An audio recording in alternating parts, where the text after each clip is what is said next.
21st Precinct, Sergeant Waters. Shooting where? Well, who's shooting? Well, are there police officers there? Yeah? Where are you? You are in the muster room at the 21st Precinct, the nerve center. A call is coming through. You will follow the action taken pursuant to that call from this minute until the final report is written in the 124 room at the 21st Precinct. All right. Don't worry about it. I'm sending more officers over there. That's right. They're on the way, okay? Okay, thanks.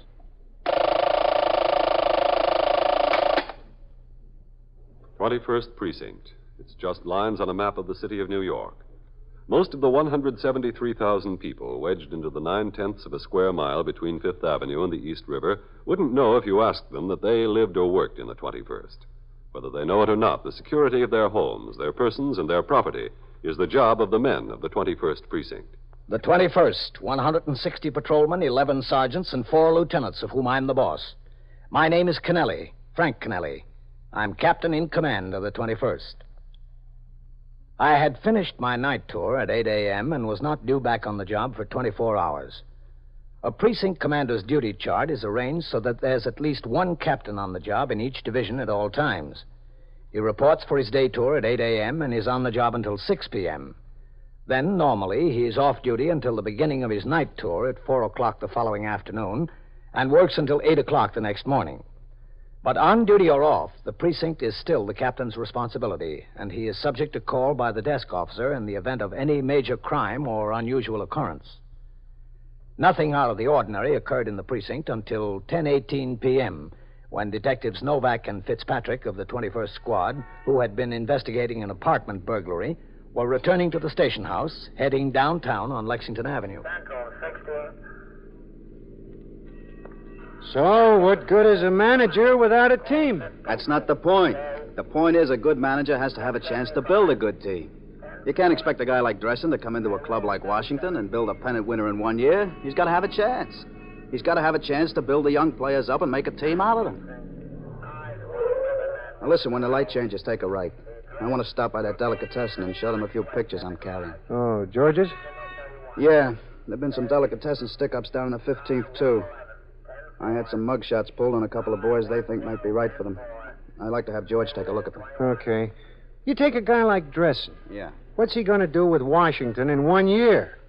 He didn't perform any miracles out there with that Oakland, California team in 1 year, did he? What? Hold it here. What's the matter? That looks like Dutch Soken. Who's Dutch Soken? He's that friend of Harvey Brider's. Oh, yeah. Here, park the car. There he goes into that bar and grill.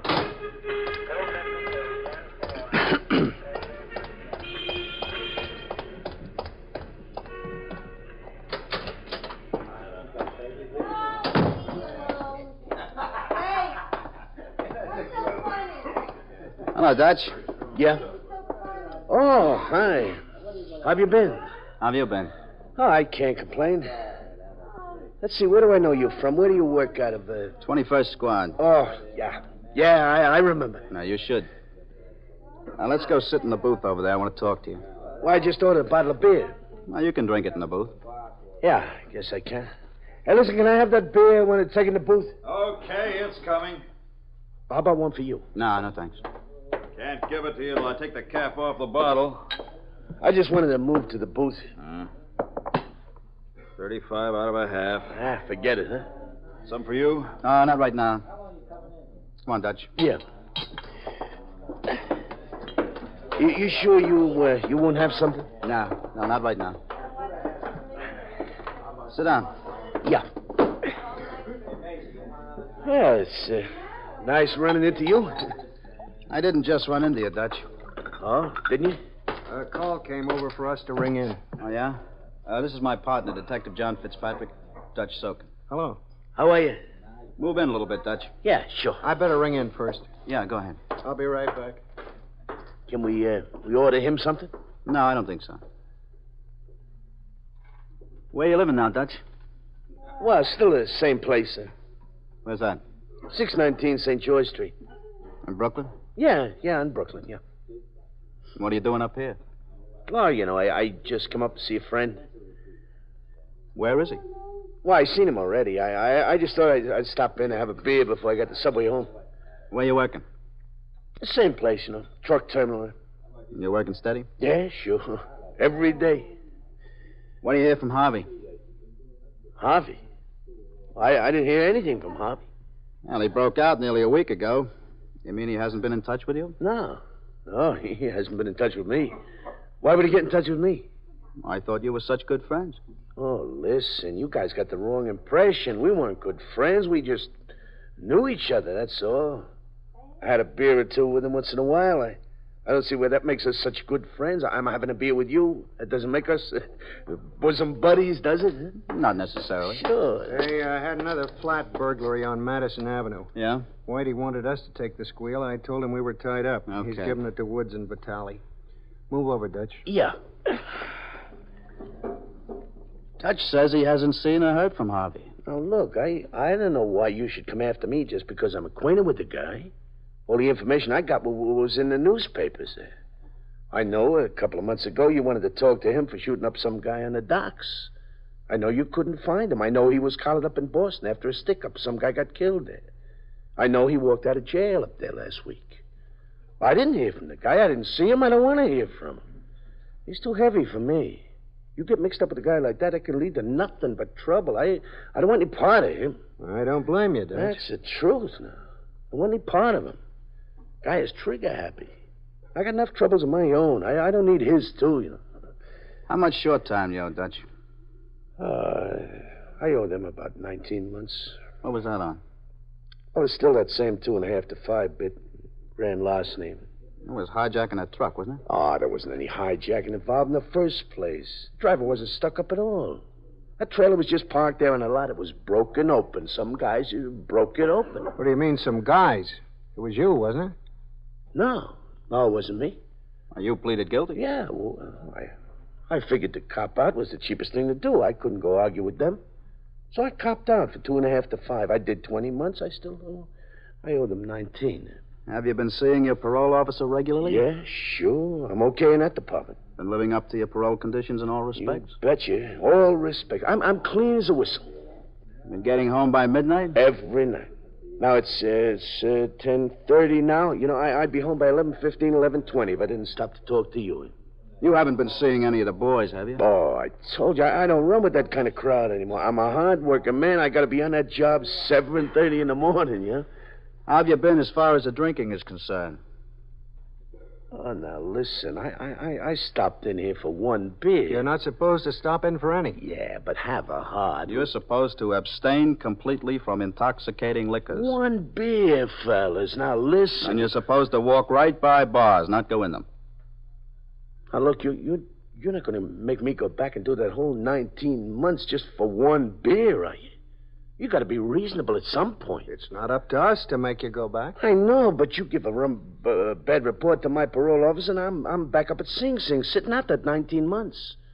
Oh, now listen, fellas, be fair, will you? One lousy beer? You're not going to hang a man over one beer. Now, you missed the point, Dutch. You're supposed to cooperate with police officers, not lie to them. What do you mean lie to them? I didn't lie to you. When did I lie to you? You told us you hadn't seen or heard from Harvey. Well, I didn't. What do you want from me? Just the truth, Dutch, that's all. I'm telling you the truth. I tell you what we'll do, Dutch. Look, all I'm asking you to do is be reasonable, huh? One lousy beer. I will take a ride over to the station house. Oh, fellas. We'll put it up to the lieutenant. It's the first time I've been in a bar since I got out. Well, looks like it's also going to be the last time.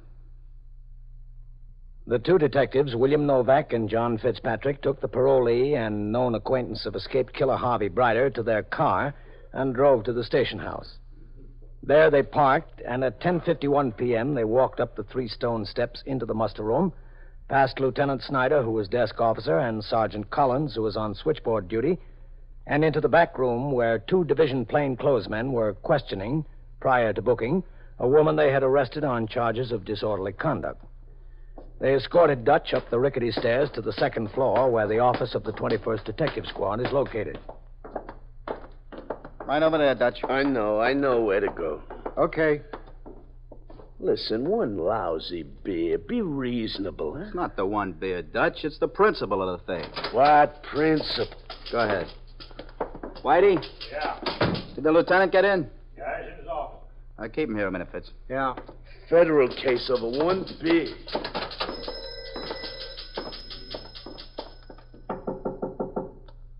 21st. Yes. Novak, Lieutenant.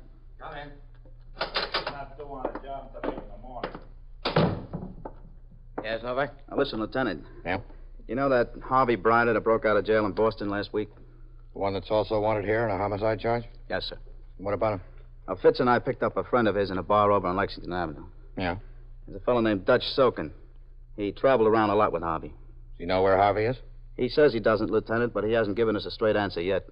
What's going to make him give straight answers? He owes 19 months short time. Yeah? We collared him in a bar. He was having a drink. I think he's worried about that 19 months. Where is he? Fitz has got him outside. All right, bring him in. Yes, sir.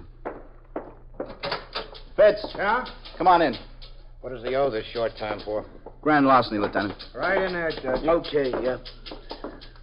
Close the door, Novak. Yes, sir. Lieutenant King, Dutch Sokin. Sit down, Dutch. Hang me over one bottle, one beer. Sit down. All right. Where's Harvey? I told them I don't know. I haven't seen him. I haven't heard from him. What do you want from me? Dutch, these detectives told me you haven't given them a straight answer in an hour. Now, you've seen Harvey, or you've heard from him, haven't you? No, sir. Where is he? I don't know. I told them I don't know. How many times they have to ask me? I don't know anything. I told them I don't want to run with that kind of guy anymore. It just means trouble, that's all, trouble. You owe 19 months short time, and they collared you in a bar. I was having a beer. One beer, Lieutenant. That's one too many. What's the name of your parole officer? Oh, now, look, be reasonable, will you? Who's your parole officer? I don't want to go back to do that 19 months over one beer. I ask you to be fair. Just be fair with me. We've been asking you to be fair with us, Dutch. Listen, can you forget about this if I see what I can do to help you out?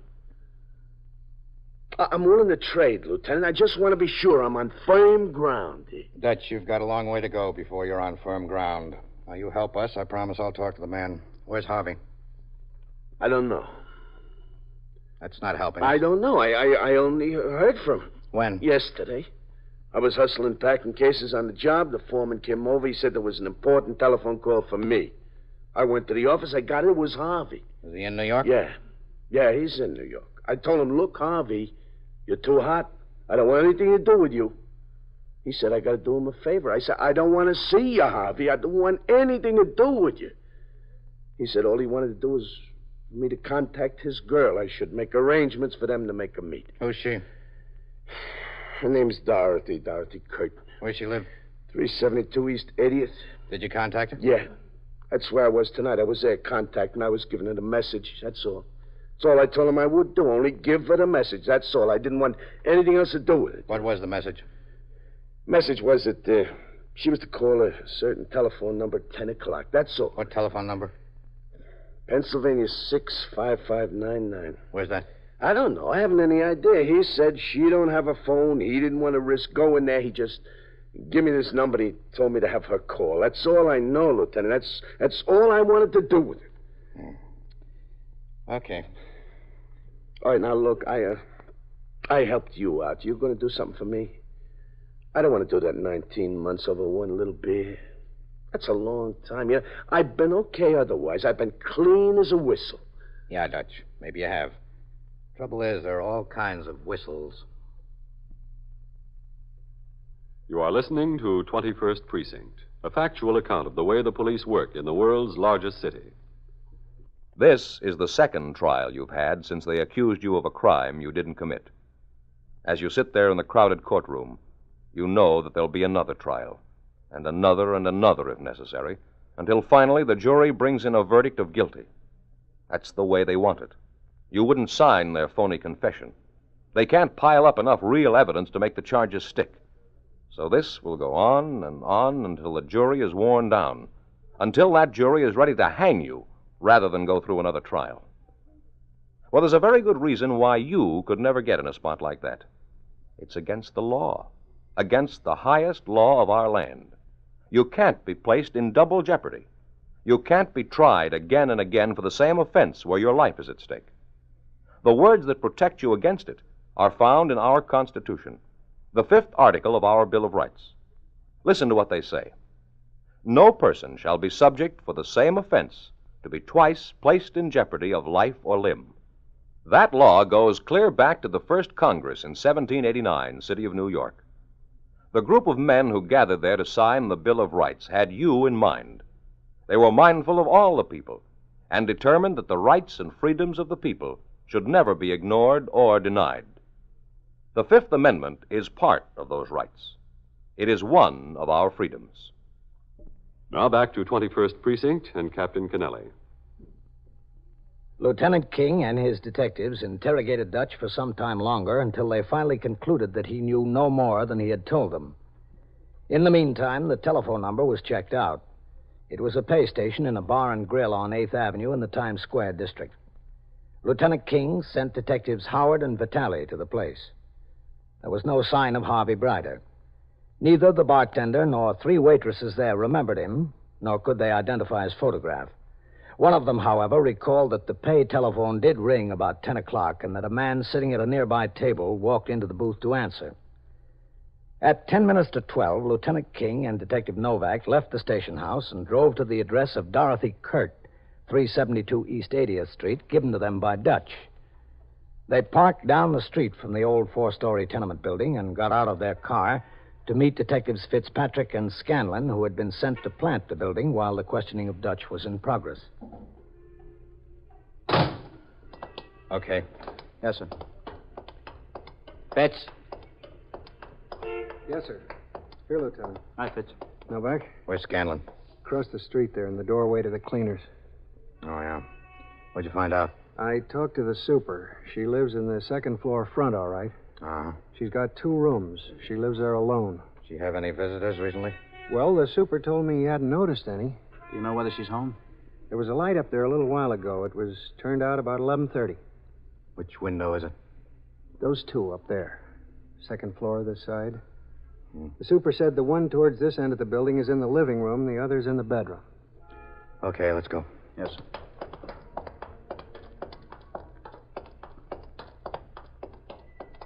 Did you get any more out of Dutch? Nah, nothing. Well, I guess we don't need any more. Yeah. Front door's open. Okay, hold it. Signal Scanlon to move over to this side when we go in. Yes, sir. Okay, Lieutenant. All right. Get the door. Yes, sir. Go on. All right, now watch your step. She might have met him and brought him home. Yes, sir. She might have, yeah. Okay.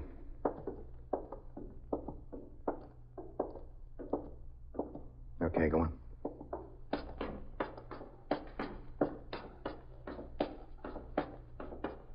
I'll do the talking. Yes, sir. Confront her. Okay.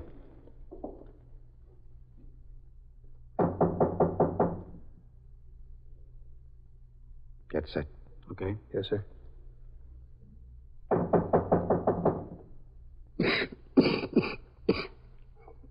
I'll have to get this fixed. Who is it? It's Dutch. Who? Dutch. Oh, why? That's not what it sounded. Good police officers. Listen. Where's Harvey? Is he here? No. Watch her, Fitz. He's not here. We'll take a look. He's not in there. Watch it.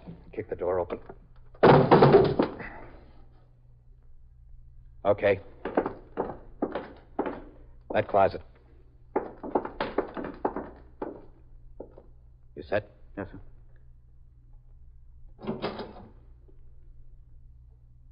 How about the bathroom? Okay. All right. Open it up. There's the light. Push Push back the shower curtain. Yes, sir. There's nothing but laundry. Okay. Come on. Yes, sir. Think she knows where he is? We'll find out if she does. Going in my bedroom like that. All right, just sit down. I told you he wasn't here. You could have believed me. Where is he? I don't know. You spoke to him at 10 o'clock. Who told you that, Dutch? Doesn't make any difference who told us. It'll make a difference to Dutch. Now, look, you're in big trouble. This guy Harvey is as hot as a $2 pistol for homicide. One here and one in Boston. Better stop thinking about him. Start thinking about yourself a little bit. I didn't do anything. You can't hurt me. You've hurt yourself enough already. I'm not kidding you. You're in big trouble. Where is he? I told you I don't know. What'd you talk about on the phone? I didn't say I talked to him. Dutch said that. All right, Novak. We're not getting any place here. Let's go. Come on, miss. Wait a minute. Where am I going? Where do you think? You've got no right to put me in jail. I didn't do anything. I didn't do a thing. You've been harboring a fugitive. I haven't been harboring anybody. I wouldn't be surprised if you helped him escape. What are you talking about? I didn't have anything to do with that. You can tell us all about it at the station house. Better put some comfortable clothes on and pack a few things to take with you. What do you mean, pack a few things? Well, you better take your toothbrush and toothpaste and anything else you think you might need in the next 3 or 4 days. 3 or 4 days? If you're lucky. Now, wait a minute. I didn't do anything. I was just sitting here in New York minding my own business, that's all. You can't put me in jail for minding my own business. Can he? Well, Lieutenant, maybe she wants to help us. Maybe she's just scared of Harvey. You go in there with her, Novak. See that she gets those things together. Is that right? Are you just scared of him? Well, sure I'm scared of him. I'm scared to death of him. He killed 2 people, didn't he? What do you want me to do, be not scared of him? Well, if you're scared of him, we're willing to help you. Is that right, Lieutenant? She wants it all one way. She wants help, but she doesn't want to give any. Let's go. We're wasting time around here. Better go in and get your things together, miss. Look, tell him I want to help him. I'll help him if I can. You better get your stuff together. You're not giving me a chance now. I told you I'd help you. All right. If you want to help us, tell me where Harvey is. I don't know. I really don't. Honestly, I swear it. Not right now. You spoke to him on the phone tonight, didn't you? Yeah, I spoke to him. Dutch brought a message here that I should call a number. I don't remember what it is. I got it written down. I got it written down over there. Never mind. We know it. Well, Dutch brought the number. He said I should call it. 10 o'clock. 10 o'clock on the nose. Well, I got no phone up here, so I went down to the candy store at 10 o'clock and I made the call. It was Harvey. What did he want? Well, he asked me if I heard what happened to him. I told him I did. He said he was looking for a place to stay. He asked me if he could stay here, and I told him no, he couldn't stay here. I said that was out of the question. He said I had to help him because he was in a big jam and hot as a firecracker. He said I just had to help him. In what way did he want you to help him? Well, he said he needed money, Mose. You see, when he was in New York before, he left $300 with me. He said he wanted it back. He asked me if I had it. I told him sure I had it. He said, all right, he'd meet me. Meet me tomorrow morning. Did you make a date? Yeah, I made a date with him. Tomorrow morning, 9:30. Where? He said I should be on the uptown platform at the 77th Street station, the Lexington Avenue subway. He'd get off the train 9:30 tomorrow morning. You told him you were going to meet him? Yeah. I told him I was, but I wasn't. I was going to pack up and go to my sister's house tonight. Why? Well, tell you the truth, I spent the $300. The girl, Dorothy Kurt, was taken to the station house by Lieutenant King and Detective Novak. Detectives Scanlon and Fitzpatrick remained on a plant at the building in the event the fugitive showed up during the night. Lieutenant King notified Lieutenant Snyder, the desk officer on the job, and informed him that the subway station at Lexington Avenue and 77th Street would be the scene of considerable police activity in the morning. Lieutenant Snyder called me at my home at 4:30 a.m. and gave me a report of the situation. Immediately upon arrival at the station house, I signed the blotter and went upstairs to confer with Lieutenant King. At 8:30 a.m., detectives and uniformed officers began to man the posts assigned to them on the street and on the subway platform. At 8:50, it was decided to change plans slightly. The girl, Dorothy Kurt, would remain at the station house. It was planned originally that she stand on the platform where the fugitive could see her. This idea was abandoned as too dangerous for the girl. At 5 minutes after 9, I joined Lieutenant King at his post next to a bench near the center of the platform. We waited. By 9:20, the fugitive had not shown up. He hadn't come by 9:31. He was late.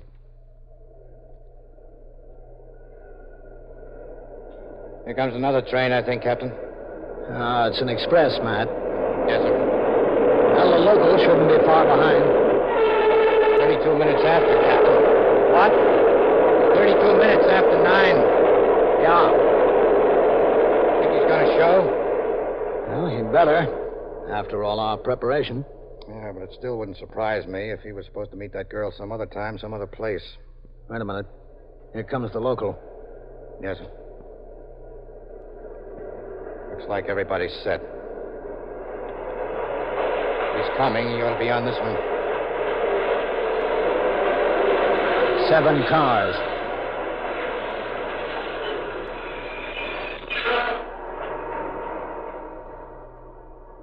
You see him, Captain? No.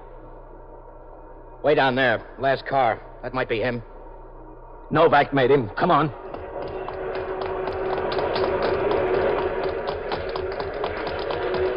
He's heading this way. Novak! Watch out!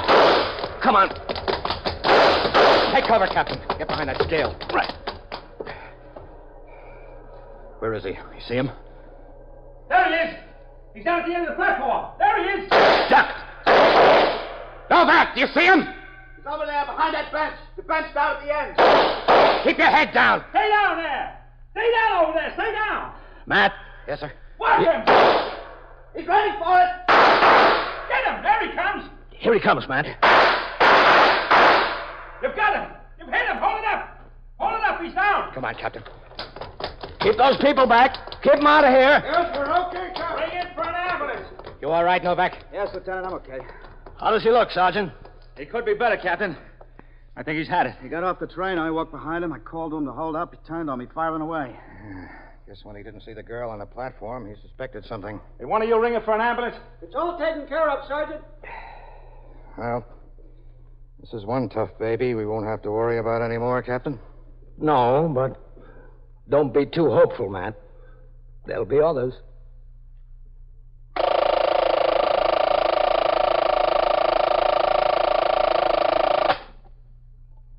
"21st Precinct, Sergeant Waters." Stole your what? Yeah? Oh. Well, where was this? 643? Where was it? Uh-huh. Uh-huh. Well, were the doors to the car locked? Well, how long were you away from the car? Yeah? And so it goes. Around the clock, through the week, every day, every year.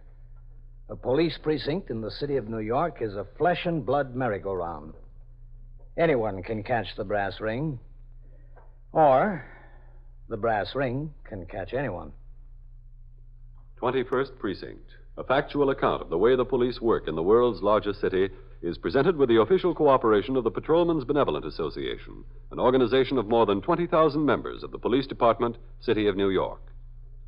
Everett Sloan in the role of Captain Kennelly, Ken Lynch as Lieutenant King.